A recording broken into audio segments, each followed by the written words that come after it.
जी अस्सलाम वालेकुम dear students. आप सब लोग कैसे हैं जी? मैं उम्मीद करता हूँ कि इस वक्त आप लोगों के साथ मैं लाइव हूँ और आप लोगों को मेरी आवाज़ जो है वो पहुँच रही होगी। कल जो है वो हमने बच्चों ग्रामर अभी तक जितनी हमने पढ़ ली है उसके हमने रिवीजन की थी।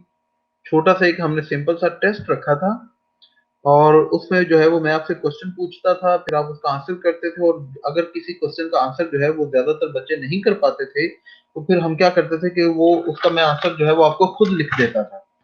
तो कल बड़ी जबरदस्त हमारी एक्टिविटी रही, तो मैंने सोचा कि आज भी जो चीजें हमारी रह गई हैं हम जो है वो उसका टेस्ट कर लें। इस तरह रिवीजन भी हो जाएगी और चीजें जो हैं वो हमारे जहन में बैठ भी जाएंगी। ओके, ठीक है जी। बच्चों को जी आवाज आ रही है? चले जी शुरू करते हैं फिर इंशाल्लाह। पहला जो क्वेश्चन अभी हम करने जा रहे हैं, कल हमने जो क्वेश्चन किया था लास्ट क्वेश्चन, वो हमारा क्वेश्चन था कि स्ट्रक्चर के हवाले से सेंटेंस की जो है वो कितनी काइंड्स होती हैं। चार काइंड्स होती हैं, ये हमने पढ़ा था। सिंपल हमारा सेंटेंस होता है, कंपाउंड होता है, कॉम्प्लेक्स होता है और मल्टीपल सेंटेंस होता है। अच्छा जी, आगे जो है वो हम आज जो हमारा क्वेश्चन नंबर 1 है, वो क्वेश्चन है, आपने मुझे आंसर करना है इसका। वो ये है कि ठीक है जी, इसका आंसर आपने मुझे बताना है अभी। एक फंक्शन के लिहाज से, इस्तेमाल के लिहाज से कितनी काइंड्स हैं हमारे जो है सेंटेंस की, ये आपने बताना है जी मुझे। अच्छा जी, फंक्शन के लिहाज से पहले मैं आपको ये जवाब दे दूं कौन कौन से होते हैं जी। एक होते हैं डेक्लेरेटिव सेंटेंसेस, ठीक है। फिर होते हैं नेगेटिव सेंटेंसेस। फिर होते हैं इंट्रोगेटिव सेंटेंसेस। उसके बाद होते हैं जी इंपेरेटिव सेंटेंसेस। उसके बाद होते हैं एक्सक्लेमेटरी सेंटेंसेस। और उसके बाद होते हैं ऑप्टेटिव। ठीक है, तो ये कितने बन गए? 7 बन गए टोटल। ऐसे ही सॉरी, कितने? 2, 4 और 6, तो 6 टाइप्स होती हैं जी। इसके अलावा और कौन से होते हैं भाई? ये जो बच्चे लिख रहे हैं 12 सेंटेंसेस होते हैं। तो ये लेजेंड किंग और समरीन अतर जो है वो लिख रहे हैं कि 12। तो ये कौन कौन से होते हैं जी 12 सेंटेंसेस यूज के लिहाज से? इधर आप मुझे बता सकते हैं? फंक्शन के लिहाज से या तो कोई डेक्लेरेटिव होगा, असर्टिव होगा, या कोई नेगेटिव होगा, या कोई इंट्रोगेटिव होगा, इंपेरेटिव सेंटेंस होगा, एक्सक्लेमेटरी होगा, ऑप्टेटिव सेंटेंस होगा। ठीक है, तो फंक्शन के लिहाज से ये टोटल हमारे जो है ये क्वेश्चंस होते हैं, सेंटेंसेस होते हैं। अच्छा जी, अगला क्वेश्चन करते हैं अब हम। चलें, सेंटेंस के हवाले से हमने जो है वो सारी चीजें कर ली। अब हम अपना आज का दूसरा क्वेश्चन करते हैं। और वो क्वेश्चन है कि what is phrase? What is a phrase? जी हाँ बच्चों, बताएं जरा कि फ्रेज क्या होती है, फ्रेज की क्या डेफिनेशन है? क्या फ्रेज की कोई डेफिनेशन जो है आप बता सकते हैं अभी कमेंट सेक्शन में जल्दी से क्विकली? जी वालेकुम सलाम बच्चों, वालेकुम सलाम। जी हाँ बिल्कुल, ये गर्ल ने सही लिखी है, group of word that does not make a sense. Raima ने भी सही लिखी, अ, आयशा ने भी ठीक लिखी, जिशान ने भी सही लिखी है। वेरी गुड जी। हुरल वालेकुम सलाम बेटा। दैट मेक्स कंप्लीट सेंस, नहीं सलमा गलत है। दैट मेक्स नहीं, रोहा बेटा गलत है फ्रेज की डेफिनेशन। जवेरिया सलाम, हाँ बिल्कुल ठीक है आपकी डेफिनेशन। जुनेद आपकी डेफिनेशन भी ठीक है। जी इर्तिशा आपकी डेफिनेशन भी ठीक है। जी अली ठीक है, आपकी डेफिनेशन भी मान लेता हूं मैं। अवैस की डेफिनेशन भी ठीक है। जवेरिया की डेफिनेशन भी ठीक है। जी वालेकुम सलाम आयशा बेटा। महीन की भी डेफिनेशन ठीक है। नूर की डेफिनेशन भी ठीक है। चले जी, आपको समझ आ गई, बिल्कुल सही। मैं जिन बच्चों का आंसर ठीक नहीं था उनके लिए लिख रहा हूं कि फ्रेज क्या होती है। ये होती है group of words that makes incomplete sense. ये अल्फाज पार्ट ऑफ अ सेंटेंस, ये अल्फाजों का मजमुआ एक जुमले के अंदर ही मौजूद होता है, लेकिन ये अगर अल्फाज हम अपने जुमले से अलहदा निकाल दें, उनको अगर अलहदा लिखें, तो वो अपना मतलब जो है वो पूरा हमें समझा नहीं सकते। एग्जाम्पल के तौर पर देखें, जैसे मैं कहूं कि इन माई लैपटॉप, मेरे लैपटॉप के अंदर। अब ये अल्फाज पढ़कर मुझे क्या पता कि मैं क्या कह रहा हूं, या मुझसे क्या पूछा गया, मैं क्या जवाब दे रहा हूं, कुछ भी नहीं। तो मैं कहूं in my laptop there are many files. देख रहे हैं, अब समझ आ गई कि मैं लैपटॉप के अंदर क्या है। तो ये अल्फाजों का ऐसा मजमुआ जो अपना मफहूम जो है वो मुकम्मल तौर पर नहीं समझा पाता। क्यों भाई, समझ आ गई है? अच्छा जी, चले अब आगे जाते हैं। अगला क्वेश्चन हमारा, अगला क्वेश्चन ये है, हमने फ्रेज पढ़ लिया। नेक्स्ट क्वेश्चन हमारा question number 3, how many kinds are of phrases. Phrases की कितनी काइंड होती हैं? ये तो बहुत ही आसान इसका अब जवाब है, ये तो आप सबको फिंगर टिप्स पे आ गया होगा जी। शाबाश, फ्रेजेस की कितनी काइंड होती हैं? चले शाबाश, जल्दी से बता दो मुझे। 5 5 बच्चों ने जल्दी जल्दी लिखना शुरू कर दिया। वेरी गुड, शाबाश। बिल्कुल 5 टाइप्स होती हैं जी इसकी, फ्रेजेस की 5 टाइप्स होती हैं। ठीक है, अच्छा जी, अगला आ गया क्वेश्चन नंबर 4 हमारे पास। क्वेश्चन नंबर 4 है कि what are the types of phrases. Phrases की कौन कौन सी टाइप्स होती हैं, हमने इनके नाम बताने हैं, इनके हमने नाम लिखने के फ्रेजेस की कौन कौन सी टाइप्स होती हैं। ये मैं साथ लिख देता हूं, फिर आपको जल्दी जल्दी से। जी, 5 टाइप्स होती हैं, बिल्कुल सब बच्चों ने माशाल्लाह सही जवाब दिया है। अब फ्रेजेस की 5 टाइप्स होती हैं, कौन कौन सी? पहली होती है प्रेपोजिशनल फ्रेज। ठीक है, दूसरे नंबर पे हमारे पास होती है इंफिनिटिव फ्रेज।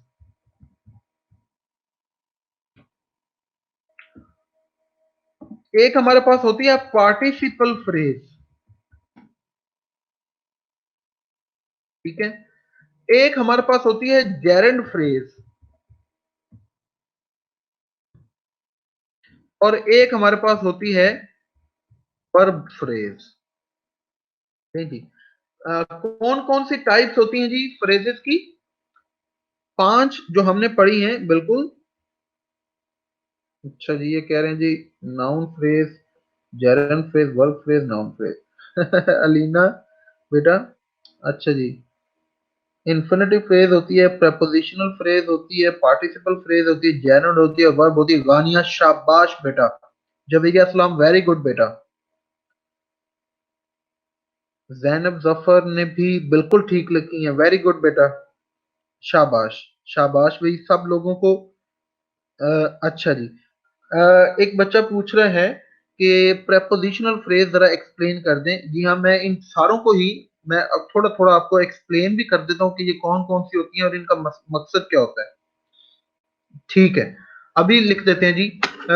ये देखें, इनको मैं अब नीचे एक्सप्लेन करने लगा हूं ताकि आपको ना पता चल जाए। जो प्रेपोजिशनल फ्रेज होती है, इसकी डेफिनेशन ये होती है कि it start with A preposition in a sentence. किसी सेंटेंस के अंदर जो प्रेपोजिशन होती है, ये याद रखें, किसी सेंटेंस के अंदर जो प्रेपोजिशन होती है, उस प्रेपोजिशन के साथ हमारी जो है वो प्रेपोजिशनल फ्रेज जो है वो स्टार्ट होती है। समझ आ रही है? तो जो प्रेपोजिशन होगी, उसके साथ जुड़े हुए जो अल्फाज होते हैं, वो हमारे जुमले के अंदर जो है वो प्रेपोजिशनल फ्रेज जो है वो कहलाते हैं। जैसे कि एग्जाम्पल इसकी लिख देते हैं, मैं आपको एग्जाम्पल, मैं कहता हूं कि दे wept over their failure, full stop. इसमें जो प्रेपोजिशनल फ्रेज है वो है ओवर देयर। प्रेपोजिशन किसको अफेक्ट कर रही है, किसके साथ जुड़ी हुई है? तो आगे जो नाउन प्रोनाउन, प्रेपोजिशन के साथ जो भी नाउन प्रोनाउन लगा होता है वो उसके साथ अटैच होता है। तो प्रेपोजिशन प्लस नाउन प्रोनाउन, तो जो भी प्रेपोजिशन के साथ नाउन या प्रोनाउन जुड़ा होता है उसे हम कहते हैं प्रेपोजिशनल फ्रेज। ठीक है, उसके बाद मैं आपको नेक्स्ट भी एक्सप्लेन कर देता हूं, आप कहते हैं तो, ताकि हमारी जो है वो, जिन बच्चों ने ये नहीं पढ़ा उनको भी थोड़ा आइडिया हो जाए। ये हमारी प्रेपोजिशनल फ्रेज हो गई जी। अच्छा जी, उसके बाद हम, अगली फ्रेज है हमारी इंफिनिटिव।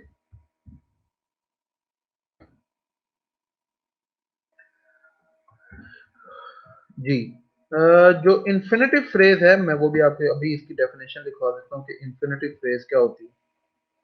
इंफिनिटिव फ्रेज जो है वो बेसिकली ये स्टार्ट होती है two plus first form of verb. Infinitive phrase जो है ये जब टू और उसके साथ वर्ब की फर्स्ट फॉर्म लगी होती है तो उसे हम कहते हैं कि ये हमारी इन्फिनिटिव फ्रेज है। फॉर एग्जाम्पल, इसकी एग्जाम्पल कर लेते हैं। मैं कहूं कि to understand English is a tough task. अंग्रेजी समझना जो है या to understand English grammar is a tough task, ये मुश्किल है। तो अब ये देखें, यहां पर हमने देखा कि टू और उसके साथ वर्ब की फर्स्ट फॉर्म जो लगी हुई है ये हमारी इंफिनिटिव फ्रेज बन जाती है। ठीक है जनाब, ये टू अंडरस्टैंड ये हमारी जो है वो इंफिनिटिव फ्रेज बन जाएगी। उसके बाद हमारे पास आ जाती है जी पार्टिसिपल फ्रेज।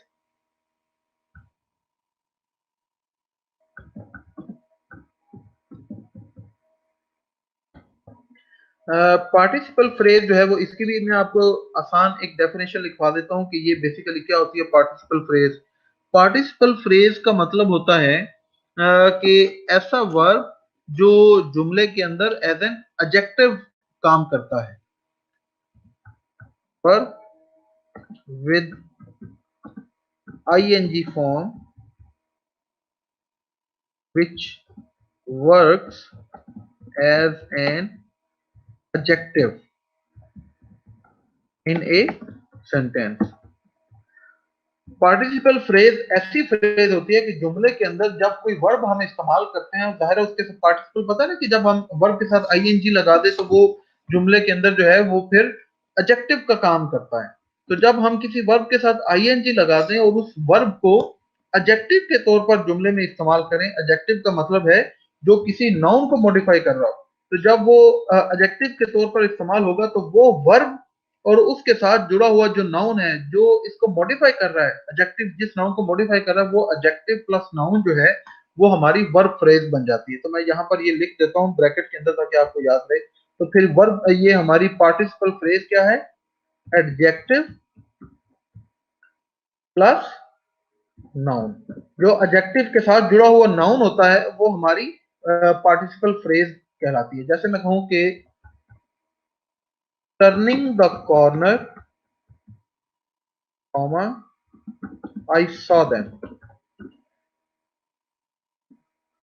कॉर्नर से मुड़ते हुए मैंने उनको देखा। अब यहाँ पे देखें, ये जो कॉर्नर है ये हमारा नाउन है और इसको कौन सा वर्ड मॉडिफाई कर रहा है, टर्न। कॉर्नर पे क्या हो रहा है, टर्न ली जा रही है। तो ये टर्निंग द कॉर्नर ये एडजेक्टिव के तौर पर जो उस नाउन को मॉडिफाई कर रहा है। टर्न का मतलब है टर्न होना, ये वर्ब है, उसके साथ आईएनजी लगाकर हमने एक नाउन को मॉडिफाई किया तो इसको हमने एडजेक्टिव बना दिया और एडजेक्टिव प्लस नाउन ये हमारा जो है ये हमारी फ्रेज बन जाएगी पार्टिसिपल फ्रेज।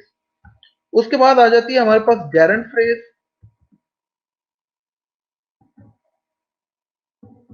इसके ऊपर भी हम काफी जो है वो डिटेल अपने लेक्चर्स कर चुके हैं। मैं उम्मीद करता हूं कि आपको सारा ये याद भी होगा, जैरन फ्रेज क्या होता है, इसका फंक्शन कैसे होता है, ये सारी चीजें जो है वो मैं आपको करवा चुका हूँ। लेकिन अभी मैं आपको जो है वो सिंपल फॉर्म में जो है वो बताता हूँ। इसमें ये कि verb takes ing form and works as a noun in a sentence। Gerund form जो है वो क्या है कि जुमले के अंदर जो वर्ब है उसके साथ ing लगाते हैं, लेकिन अब ये जो है वो वर्ब ing के साथ एडजेक्टिव के तौर पर इस्तेमाल नहीं हुआ बल्कि एक नाउन के तौर पर इस्तेमाल हुआ है। तो इसमें जो जेरंड फ्रेज है उसके अंदर क्या चीजें इंक्लूड होती हैं, उसके अंदर इंक्लूड होती है हमारा जो ये ing फॉर्म वाला वर्ब, ठीक है, प्लस उसके साथ जुड़ा हुआ ऑब्जेक्ट या फिर उसके साथ जुड़ा हुआ कोई मॉडिफायर, और बोथ, या फिर किसी में हमें ऑब्जेक्ट भी मिलेगा और साथ में मॉडिफायर भी मिलेगा। ये दोनों चीजें जो है वो हमें उसके साथ मिल जाती है। इसकी एग्जांपल कर लेते हैं। एग्जांपल जो है वो मैं आपके सामने रखता हूं। जैसे मैं कहूं, देखें, catching fish is his idea of, कह सकते हैं, ए हॉबी। हॉबी के तौर पर उसका जो ख्याल है वो ये है मछलियां पकड़ना, कैचिंग फिश। तो यहाँ पे ये देखिए, जो कैच हमारा वर्ब है और उसको हमने जो है वो आईएनजी के तौर पर इस्तेमाल किया, और आगे जो है वो हम इसके साथ कि क्या चीज कैच करनी है, फिश कैच करनी है। आगे हमारा ये ऑब्जेक्ट भी है। तो ये जुमले के अंदर जो है ये एज ए नाउन इस सेंटेंस के अंदर ये फ्रेज इस्तेमाल हो रही है। तो इसे जो है वो हम कह सकते हैं कि ये हमारी जेरेंट फ्रेज है। उसके बाद आ जाती है जी हमारी वर्क फ्रेज।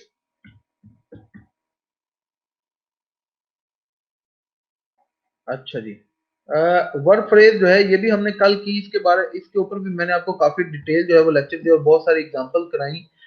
इसमें क्या होता है कि जो हमारी हेल्पिंग वर्ब है प्लस मेन वर्ब, ये मिलकर हमारी जो है वो वर्ब फ्रेज बनाती है। इसकी एग्जांपल जैसे मैं कहूं कि he had been travelling since January, वो जनवरी से सफर करता रहा। तो यहाँ पर हेल्पिंग वर्ब प्लस हमारा जो मेन वर्ब है, ये had been travelling, helping verb, और उसके साथ हमारा जो मेन वर्ब साथ जुड़ा हो, ये याद रखें, हेल्पिंग वर्ब के साथ मेन वर्ब जुड़ा हो तो ये हमारी वर्ब फ्रेज बन जाती है। अच्छा जी, मैं उम्मीद करता हूँ ये अभी देखो मैंने आपको ये जो सारी टाइप्स हैं वो मैंने आपको जो है वो एक्सप्लेन कर दी हैं कि प्रेपोजिशनल फ्रेज क्या होती है, इन्फिनेटिव फ्रेज क्या होती है, पार्टिसिपल फ्रेज क्या होती है, जेरंड फ्रेज क्या होती है, वर्ब फ्रेज क्या होती है। ठीक है बच्चों, मैं उम्मीद करता हूँ कि अब आपको ज्यादा क्लियर हो गया होगा। अच्छा जी, नेक्स्ट चलते हैं जी। अब हम अपना नेक्स्ट क्वेश्चन मैं आपसे पूछूंगा। कितने क्वेश्चन हो गए जी आज हमारे? अच्छा जी, अब मैं आपसे पूछने जा रहा हूँ क्वेश्चन नंबर 5, आज का पांचवा सवाल। फ्रेजेस हो गई, फ्रेजेस की टाइप्स हो गई। अब हम मैं आपसे पूछूंगा, व्हाट इज ए क्लॉज? जी हाँ जी, चले शाबाश, बताएं क्लॉज क्या होता है। ये आपने मुझे कमेंट सेक्शन में भी इसका जवाब लिखकर भेजना है बच्चों। राफे बेटा, ये मैं आपको बुक से नहीं करवा रहा, मैं आपको खुद से ग्रामर करवा रहा हूँ। अली बेटा, ये आप जो है ना वो गूगल से या डिक्शनरी से देखिए आपने, तो वो क्लॉज, ये जो आपने डेफिनेशन बताई है, ये लीगल लैंग्वेज के अंदर क्लॉज की डेफिनेशन है। ग्रामर के अंदर क्लॉज की ये डेफिनेशन नहीं है। जी शाबाश, सलमान की डेफिनेशन लिखी है कि clause is a group of word that contains its own subject and predicate. बिल्कुल सही। अब मैं जल्दी से इसका आंसर लिख देता हूँ कि क्लॉज क्या होती है। It is a group of words that has its own subject and predicate। ये जुमले, ये अल्फाजों का ऐसा मजमुआ होता है जिसका सब्जेक्टिव पार्ट भी होता है और उसका प्रेडिकेट पार्ट भी होता है। अच्छा जी, अब इसका अगला क्वेश्चन कर लेते हैं, क्वेश्चन नंबर 6 आज का। वो है कि how many types are of clauses. Clauses की कितनी टाइप्स होती हैं? ये तो बहुत ही आसान है भाई, ये तो आप सबको आता होगा, आई एम श्योर। क्लॉजेस की कितनी टाइप्स होती हैं?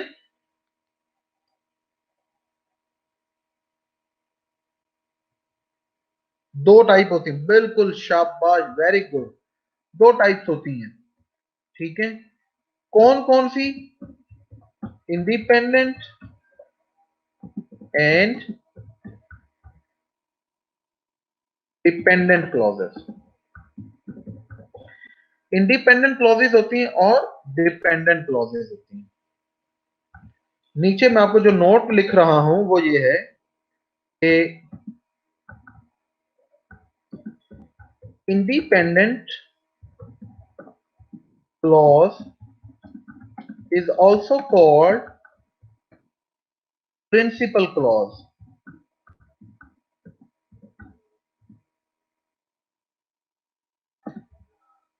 It makes complete sense। It is a complete single sentence। एक सिंगल सेंटेंस जो है containing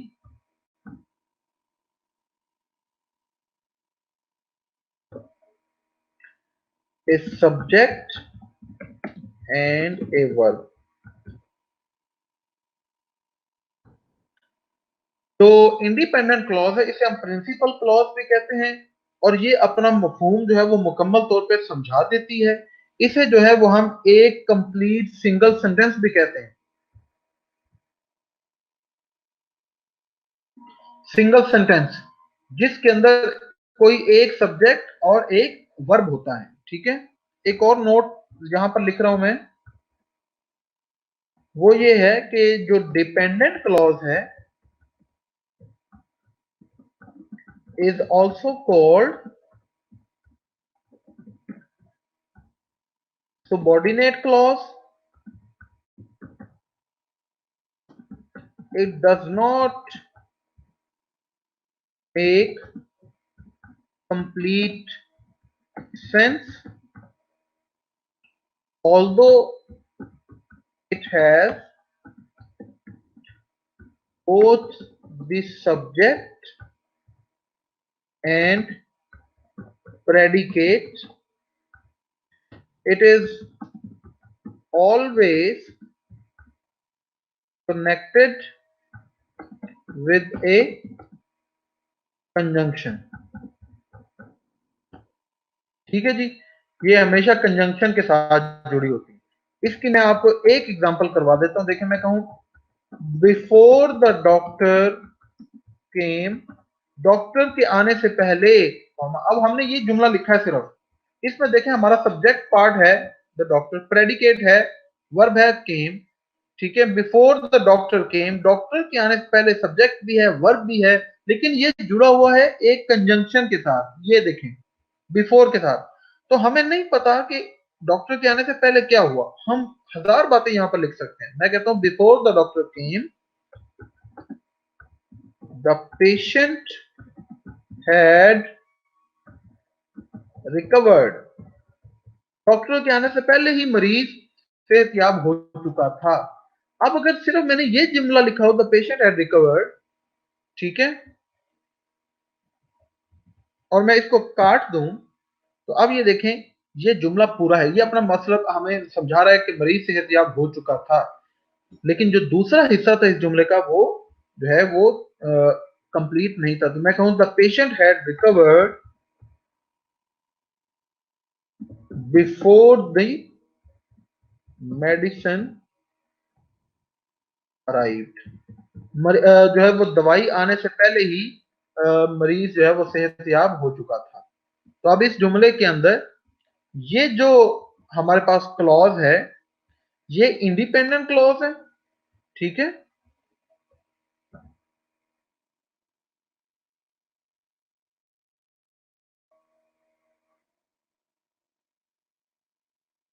और इस जुमले में ये जो हमारी क्लॉज है बिफोर द डॉक्टर केम या बिफोर द मेडिसिन अराइव, ये हमारे पास जो है वो डिपेंडेंट क्लॉज है।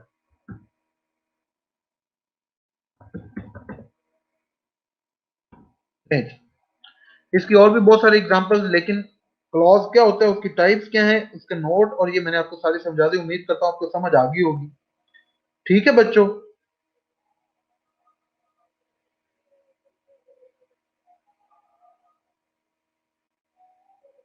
चलो जबरदस्त हो गया जी। बच्चे कह रहे जी क्लियर हो गया जी सारा।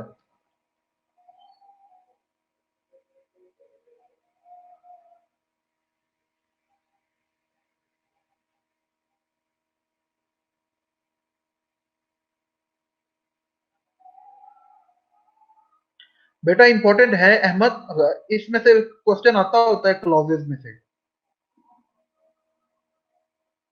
सलमा बेटा किताब जो है वो इंशाल्लाह जल्दी शुरू करेंगे हम।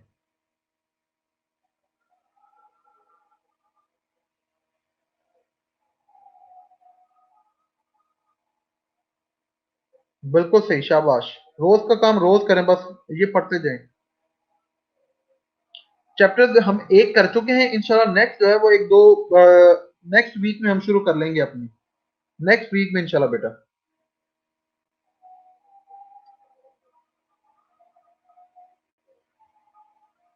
कल बेटा हाँ संडे है, कल कुछ नहीं पढ़ना हमने। मंडे को देखेंगे, या बुक शुरू कर लेंगे फिर। हाँ जी, क्लॉजेस की डेफिनेशन आपको बुक में भी मिल जाएगी। ठीक है अहमद बेटा। जी इर्तिशा बेटा सुनाएं, आप अपनी बात सुनाएं। जी जी बेटा बिल्कुल, दोनों चीजें हमने करनी है।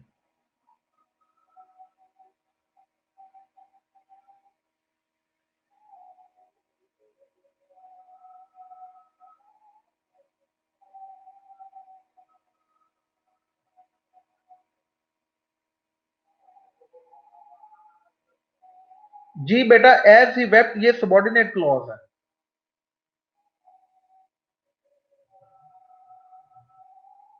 राफे बेटा पेज नंबर मुझे आइडिया नहीं है। ठीक है जी, मंडे को इंशाल्लाह हम अपना सेकंड चैप्टर पढ़ेंगे, और फिर हम जो है वो 2-3 दिन में वो चैप्टर खत्म करके आखिरी जो 2-3 दिन होंगे उसमें हम ग्रामर कर लेंगे। जी बेटा पहला चैप्टर एंड हो गया था।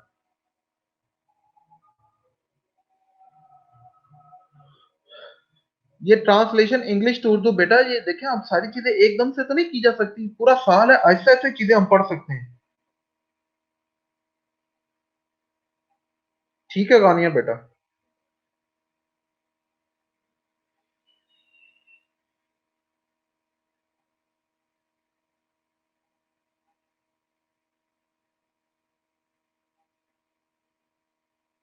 नहीं पेपर दोबारा नहीं होगा, जिनके पेपर हो चुके हैं उनके पेपर दोबारा नहीं होंगे।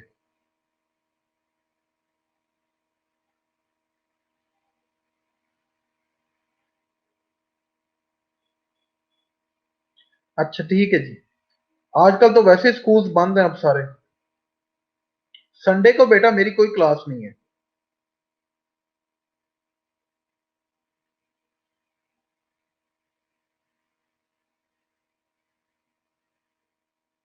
प्रेडिकेट का मतलब होता है वो हिस्सा जो वर्ब के साथ शुरू होता है।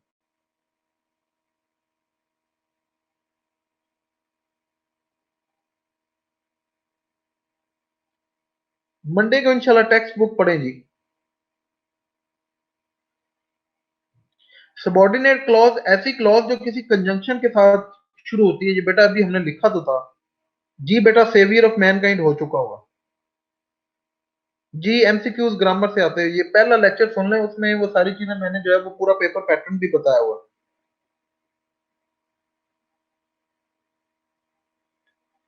कोऑर्डिनेट का मतलब होता है कि वो जो इंडिपेंडेंट क्लॉज जो है वो किसी जो कंजंक्शन के साथ जुड़ी हो। नहीं, संडे को क्लास नहीं होती, क्लास नहीं होती बेटा।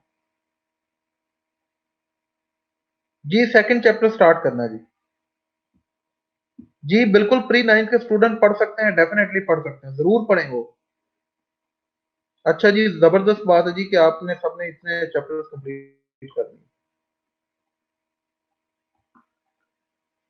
जिन बच्चों ने पहला चैप्टर नहीं पढ़ा हुआ वो रिकॉर्डिंग जो है वो लेक्चर्स की सुन सकते हैं।